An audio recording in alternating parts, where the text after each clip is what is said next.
आणि आमच्या पक्षाचे प्रमुख आदरणीय एकनाथ शिंदे साहेबांचा मनापासून आभार व्यक्त करतो की त्यांनी माझ्यासारख्या सर्वसामान्य एका कार्यकर्त्यावर एवढा विश्वास दाखवला आणि एवढी प्रमुख जबाबदारीची परिवहन खात्याची ती माझ्यावर दिली। त्याबद्दल मी त्यांच्या मनापासून पुढेही आभारी आहे। त्याचबरोबर राज्याचे मुख्यमंत्री आदरणीय देवेंद्रजी फडणवीस, उपमुख्यमंत्री अजित पवार यांच्या नेतृत्वाखालच्या या सरकारमध्ये एक परिवहन मंत्री म्हणून मला काम करायची संधी प्राप्त झालेली आहे।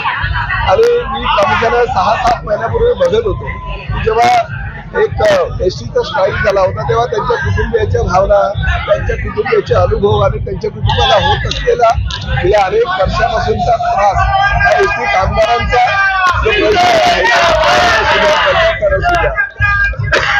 किंवा इतर कर्मचारी असू द्या, त्रास मनस्ताप आणि त्यांच्या कुटुंबियांना होतो तो दूर करण्याचा प्रामाणिक प्रयत्न करेल। आणि आमची जी एसटी सेवा आहे, परिवहन सेवा आहे, जी तळागाळातल्या जनतेपर्यंत पोहोचलेली आहे, ती अजूनही जास्त यशस्वी करण्यासाठी प्रामाणिक प्रयत्न महाराष्ट्र कसा गतिमान करणार शपथ दिल्यानंतर? 100% गतिमान करणार। कारण आपली एसटी परिवहन सेवा म्हणजे ही आपली रक्तवाहिनी आहे आणि ती रक्तवाहिन्या शरीरामध्ये जोपर्यंत शेवटपर्यंत पोहोचतात तशाच ही एसटीच्या माध्यमातून घराघरापर्यंत, गावागावापर्यंत एसटी पोहोचवण्यासाठी प्रयत्न करेल आणि प्रामुख्यानं एसटी कर्मचाऱ्यांना न्याय देण्यासाठी प्रयत्न करेल।